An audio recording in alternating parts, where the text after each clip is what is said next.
আসসালামু আলাইকুম এভরিওয়ান, কেমন আছেন সবাই? ডিজিটাল ভার্সের আরেকটি নতুন ভিডিওতে আপনাদের সকলকে স্বাগতম জানাই। আমি লাব্বাইক আব্দুল্লাহ।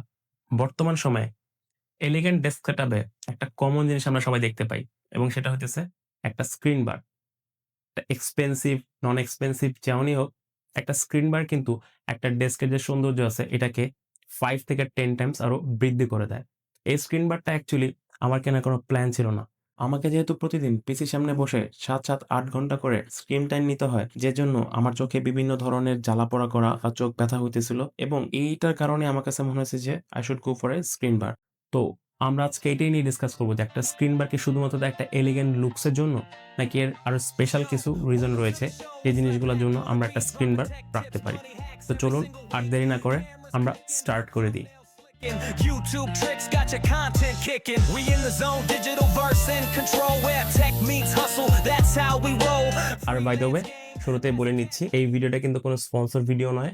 এই প্রোডাক্টটা অ্যাকচুয়ালি আমার নিজের টাকায় পারচেজ করা এবং এই প্রোডাক্টটা পারচেজ করার ক্ষেত্রে আমি অনলাইনে দেখলাম যে এই ধরনের যে মনিটর বারগুলো আছে, এই বারগুলার বিভিন্ন প্রাইস সেগমেন্টে, বিভিন্ন কোয়ালিটির, বিভিন্ন ব্র্যান্ডের এই মনিটর স্ক্রিন বারগুলো পাওয়া যাচ্ছে।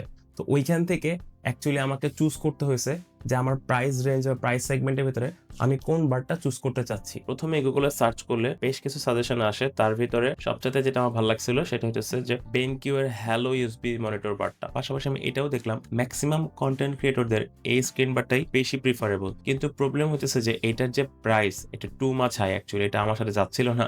ফর দ্যাট রিজন আমি এর জন্য আরো বেশ কিছু স্ক্রিন বার সার্চ করতে থাকি, যেটার ভিতরে উল্লেখযোগ্য 3টা স্ক্রিন বারের নাম আমি বলবো যেগুলো আমার কাছে ভালো লাগছিল। 1 নম্বরে ছিল Xiaomi, সেকেন্ডে ছিল Asus এবং 3 নম্বরে ছিল Ergonomous। Xiaomiর কথা যদি বলি, Xiaomi টা আমার যথেষ্ট ভালো লাগছিল। এটা কিছুটা BenQ Hello কে ক্লোন করার চেষ্টা করছে। একটা এক্সটার্নাল রিমোট কন্ট্রোল ছিল যেটাতে টেম্পারেচার এবং লাইটের যে ফ্রিকোয়েন্সি এটাকে কন্ট্রোল করা যায়, which is really good। কিন্তু এটার থেকেও আমি একটু বেটার অপশন খুঁজতেছিলাম যে কম টাকার ভিতরে আরো বেটার কি পাওয়া যায়। দেন আমি Asus এর iWork 3 টা দেখলাম, which is really good। যথেষ্ট ভালো ছিল। এটার প্রাইসও বলতে গেলে Xiaomi থেকে প্রায় অলমোস্ট 1,500 টাকা কম, 3400 বা 3,500 টাকার মধ্যে পাওয়া যায়। অলমোস্ট সিমিলার ফিচারই অ্যাড করে, শুধুমাত্র রিমোটটা ছিল না। দেন থার্ডে আমার যেটা দেখলাম Ergonomous, এটা এদের থেকেও একটু এক্সটার্নাল ফিচার দিতেছিল এবং সেম প্রাইস সেগমেন্টে। এদের স্টার্টিং শুরু হয় 2,400 টাকা থেকে। এটাতে হুবহু সেম ফিচার গুলাই পাওয়া যাবে যেটা Asus iWork 3 তে পাওয়া যেতেছিল এবং এটার সাথে যদি আরো এক্সটার্নাল 1,000 টাকা অ্যাড করা যায়, আমি দেখলাম যে ব্যাক সাইডে যে স্ট্রিপ এলইডি লাইটটা আছে সেটাও পাওয়া যায়। তো অলমোস্ট দেখা গেল যে তিনটার ভিতরে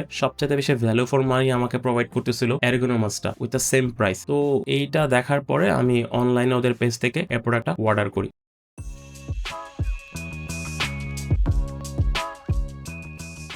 তো মোটামুটি বলতে গেলে 2 থেকে 3 দিনের ভিতরেই কিন্তু আমরা আমাদের প্রোডাক্টটা পেয়ে গেছি। ও সরি, হাত থেকে পড়ে গেল।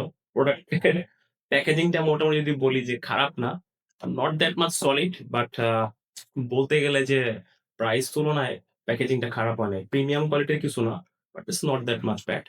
তো চলুন আমরা এটা খুলে আনবক্সিং করে দেখি যে এটার ভিতরে কি আছে এবং এটা কতটুকু আমাদের নিডকে ফুলফিল করতে পারবো। তো চলুন খুলে দেখা যাক। তো প্যাকেটটা পাওয়ার পর আনবক্সিং করাটা খুবই ইজি ছিল, কমপ্লেক্স কিছু না। As usual unboxing. So here is our product. Basic একটা ইউজার ম্যানুয়াল গাইড, চাইনিজ লেখা হবে। সো এটা আসলে পড়ার কিছু নাই, আমি কোনোদিন পড়ি না, আপনারা চাইলে পড়ে নিতে পারেন।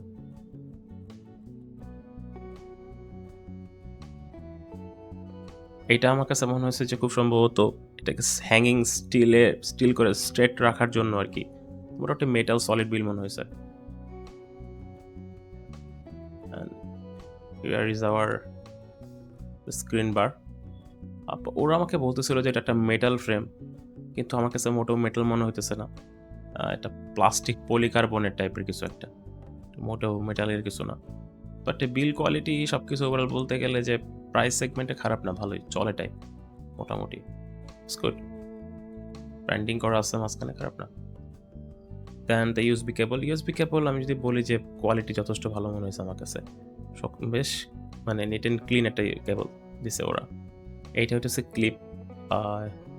এটা আমার কাছে যে যথেষ্ট ভারী মনে হয়েছে এবং ভালো, কোয়ালিটিটা ভালো। এই ক্লিপের কোয়ালিটি অ্যাকচুয়ালি ওরা ভালো দিছে। এটা মেটাল এবং প্লাস্টিক ফ্রেমের হবে most probably, if I am not wrong. ভালোই। সো এইখানে লাগানোর ব্যাপারটা যদি বলি, লাগানোটা যথেষ্ট পরিমাণ কমপ্লেক্স এবং হার্ড মনে হয়েছে আমার কাছে। যদিও আমি এই জিনিসগুলো কেটে দিছি, বাট আমার কাছে মনে হচ্ছে যে আরো একটু ইউজার ফ্রেন্ডলি হওয়া দরকার ছিল। That's it. So this is the unboxing part.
তো মোটামুটি ২ থেকে ২.৫ সপ্তাহ যাবৎ আমি এই স্ক্রিন বারটি ব্যবহার করতেছি এবং যে সুবিধা এবং অসুবিধাগুলো আমার কাছে মনে হয়েছে যে পয়েন্ট আউট করা উচিত।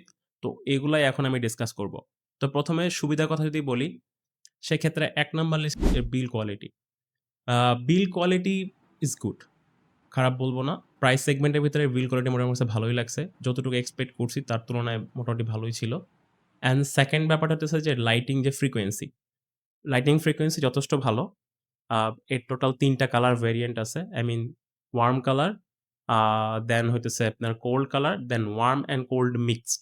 টোটাল ৩ টা এবং ৩ টা কালার ফ্রিকোয়েন্সি বেশ মোটামুটি ভালো লেভেলের উপরে ওঠে। রাতের বেলা সমস্ত লাইটগুলো অফ করে শুধুমাত্র আমি স্ক্রিন বারটা অন করে কাজ করে দেখছি। তো মোটামুটি যথেষ্ট পরিমাণ আলো এটা প্রডিউস করতে পারে। প্রয়োজনের তুলনায় বেশি আলো প্রডিউস করতে পারবো তা বলব না। তবে ভালো লেভেলে আলো প্রডিউস করতে পারে। এবং ৩ নাম্বার পয়েন্টে যদি বলি, আরেকটা এক্সটার্নাল জিনিস যেটা আমার কাছে খুবই ভালো লাগছে। এটা একটা এক্সটার্নাল হুইলের মতো ছিল। যে যে হুইলের থ্রুতে মনিটর বারটাকে স্ট্যান্ড করে রেখে এটাকে টেবিল ল্যাম্প বা বেড সাইড কর্নার ল্যাম্প হিসাবে ইউজ করা যায়। যেটা আমার কাছে খুবই ভালো লাগছে। এই ফিচারটা ইউনিক এবং বলতে গেলে যে ইটস রিয়েলি নাইস। সো এই ৩ টা দিকই আমার কাছে ভালো লাগছে। এখন এর যে অসুবিধাগুলো, যে জিনিসগুলো আমার কাছে মনে হইছে যে এই জিনিসগুলো শেয়ার করা উচিত। এর ভিতরে যদি বলি যে ফার্স্ট যে সমস্যাটা ছিল, সেটা হইতেছে যে এর যে lighting management system is really bad. I must have say. এটা অত্যন্ত জঘন্য। আমার কাছে একদমই ভাল লাগে নাই। এটার যে লাইটিং এর যে অন অফ, এইটা খুব মোটামুটি সিম্পল। আমাকে জাস্ট খালি ২ দিন লাগছে বুঝতে যে এটা আসলে RGB টা কিভাবে কন্ট্রোল করতে হয়, এটা RGB টা কিভাবে অন করতে হয় বা RGB টা কিভাবে ম্যানেজ করতে হয়। এই জিনিসটা আমার কাছে মোটেও ভালো লাগে নাই এবং এর যে আ টেম্পারেচার যে আপ ডাউন সিস্টেমটা, এটাও যথেষ্ট পরিমাণ এটা ইউজার ফ্রেন্ডলি না। একদম ইউজার ফ্রেন্ডলি না। এটা আরো ইউজার ফ্রেন্ডলি করা দরকার ছিল। এবং 2nd যে পয়েন্টটা যেটা আমি বলব যে যেটা আমার কাছে ভালো লাগে না, সেটা হইতেছে যে আ এইখানে আপনার যখন আমি লাইটটা অন করি, আ সে ফর এক্সাম্পল লাইট অন করার পরে স্ক্রিনে এটার একটা আলো রিফ্লেক্ট হওয়ার কথা ছিল না। কিন্তু এটা কিন্তু আলোটা রিফ্লেক্ট করে, হুইচ ইস রিয়েলি ব্যাড। এই স্ক্রিন বারটা কেনার আমার মেইন উদ্দেশ্যই ছিল স্ক্রিন টাইমে যখন সারাদিন আমি কাজ করি, ৭-৮ ঘন্টা যখন আমি স্ক্রিনে বসে ৭-৮ ঘন্টা কাজ করি, তখন ব্যাপারটা এমন ছিল যে আমি চাইতেছিলাম যে আমার অ্যান্টি রিফ্লেকটিভ যে লাইটিং কোটিং আছে এটা যেন আমাকে রিলিজ করে দেয়। আই মিন আমার চোখে যেন না পড়ে। দেখা যাইতেছে কি যে আমি এই স্ক্রিন বারটা অন করলে অটোমেটিকই এটা একটা রিফ্লেক্ট কিন্তু আমার স্ক্রিনে মনিটরে দিয়ে দিতেছে। যেটার কারণে দেখা গেছে আমার এমনিতে আমার মনিটরের যে স্ক্রিনটা এটা গ্লসি। যেজন্য হইতেছে যে লাইটের যে পুরা রিফ্লেকশনটা এর ভিতরে পড়তেছে। সো এইটা একটা মারাত্মক মানে ডাউন সাইড বলবো এটার। তো এই জায়গাটাতেই আমার কাছে মনে হয়েছে যে এটা সবচাইতে ব্যাড পার্ট। আদার যে ইস্যুটা ছিল ফার্স্টে বললাম যে লাইটের অন অফ এর যে ম্যানেজমেন্ট সিস্টেমটা ওইটা মানে ভালো ছিল না, ইউজার ফ্রেন্ডলি না। ওইটা মানা যায়, বাট এই জিনিসটা আমার কাছে একদমই ভালো লাগে নাই। তো এই ছিল ওভারঅল সবকিছু। তো মোটামুটি আমি যে জিনিসগুলো খুঁজে পাইছি ওই জিনিসগুলো আপনাদের সাথে শেয়ার করলাম। ভিডিওটি যদি আপনাদের ভালো লেগে থাকে, please give it a thumbs up and please comment করবেন এবং শেয়ার করবেন ডেফিনিটলি। সামনে আরো নতুন কিছু রিভিউ ভিডিও আসতেছে। Definitely I will try my best. তো সবটুকু আপনাদের দেওয়ার চেষ্টা করব। ততদিন পর্যন্ত সবাই ভালো থাকবেন, দেখা হবে পরবর্তীতে অন্য কোনো ভিডিওতে। আল্লাহ হাফেজ।